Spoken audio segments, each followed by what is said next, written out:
Hi there, welcome back to a review of King Harz, who is the legendary Lord of the Northerners, currently available in the Special Ancient Summoning event. Not everybody likes him at this point, but let's just go over the stats to understand him, because if you're a new player, mid-game, you need a defender, you need a Lord, well, here's an example, right? And I mean visually, being honest, he looks pretty good. Okay, he's got like a crystal crown on his shoulders, crystals forming all over. Shiny gold. Definitely a true lord, literally, in terms of his attire. He's a king, which is great. That massive chunky sword as well. Almost like a shield plate on the sides. That's a really nice design. They do well, watch your rounds with the graphics visually, whether that be on mobile or even on PC. This is on mobile, in case you're wondering. The review section, Faction Trial 5, the Tide 5, yeah, I could understand that. That's reasonable. 4.9, 4.9, it's not the worst. Gold Raid, I don't know why anyone would be using him in Gold Raid, let alone most defenders. It's all about damage and taking out the units as fast as possible. But it depends if it counts as deployed in-game or just uses the leader in the background for the boost, maybe. Drake Shazam, yeah, and it does drop down, but you'd expect that for a defender, of course. This isn't some kind of AoE type defender, in case you're wondering. You do get some hybrids out there. Guide War, yeah, I can imagine Guide War and Gear Raid 2, because that's where it's needed to absorb a lot of damage, to hold back the enemy force. Yes. So, defense, shield. A shield-based unit. King Harz would do really well in...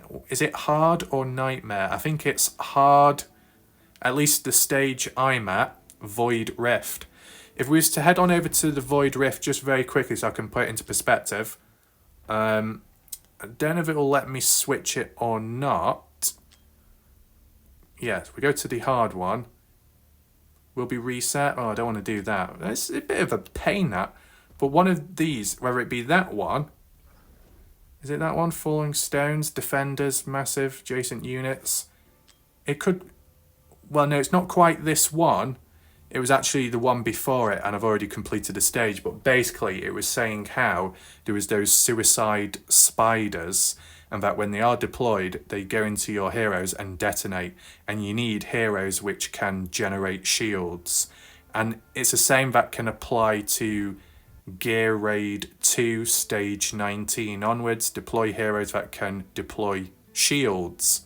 And it just so happens that King Harz is a defender, so he's a tank, he absorbs damage, but he also provides a shield, and that's definitely needed.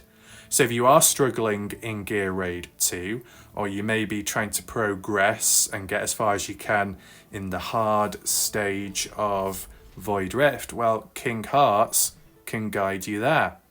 Block 3, okay. Cost 19, somewhat expensive. Basic attack is physical, deals damage to one enemy.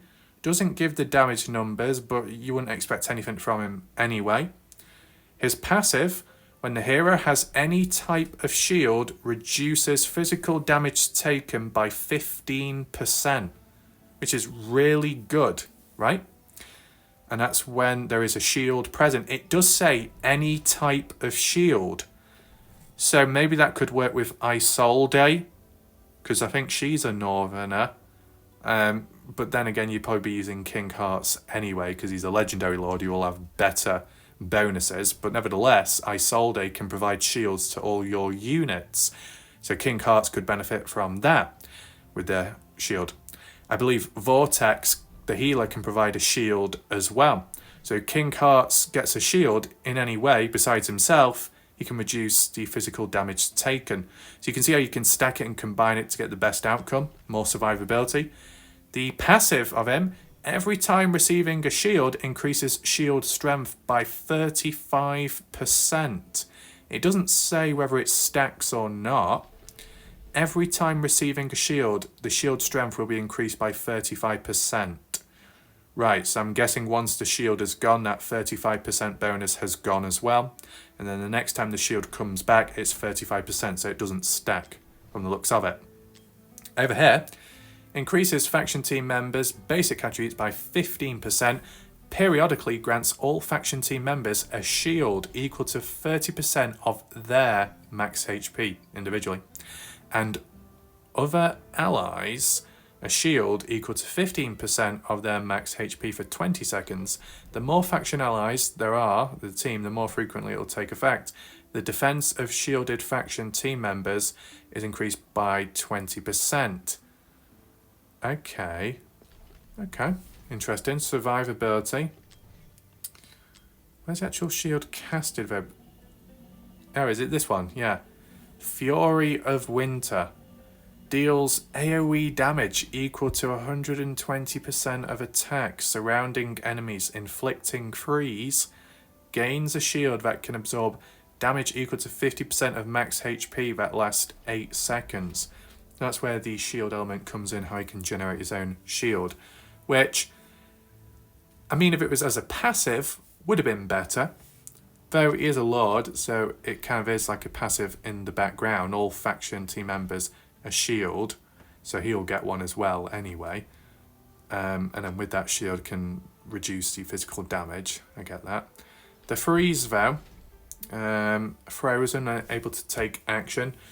You could possibly use King Harz in one of the gear dungeon modes where you got to slow down the wave of oncoming enemies to control that. As for the Awaken, Fury of Winter generates a shield to protect all surrounding allies. Okay. Members shield received by 10% boost. Okay. 100% extra damage. Take in mind you're not building him for a damage build, it just isn't worthwhile. And the last one increases King Heart's healing effect by 100% if he's shielded. Now, he doesn't heal himself, does he? He's not a healer whatsoever. And people are saying, how does this ability, this awakening, make sense? The only other way I could interpret it is that when he's shielded, if someone else is healing him, there's a boost when healing him specifically by 100% and no one else, right? And now when you get other units, healers, where you can put them into a gear set which increases healing effectiveness and the stats as well, healing effectiveness, and that's basically applies to anyone in range who can be healed by that one healing unit. But is there a possibility that Hearts can have or receive better healing when he is awakened, provided there's a healer in range of him, and when he's shielded? Makes me think, all in all, I mean, at the time, early on in game, people wanted him. He was a desirable character. Since, not as popular, and I guess that's because some people have grown sick and tired of getting him over and over again in the summonings. I've never pulled him, so it don't really bother me too much. And I guess with new units coming out with time, those that are just as good, if not better than King Hearts, he falls down on the pecking order. It's a shame, but, you know, if you need a legendary lord and you get King Hearts, it's a positive, right? So visually, looks really good. Stat-wise, just like what you would expect from a defender. But take in mind, there are epic defenders that can do the same thing as King Hearts, if not better. So he's not the be-all and end-all, if I'll be honest with you. But nevertheless, thanks for watching. Good luck if you do pull him, and if you wanted to pull him, yeah. Goodbye for now.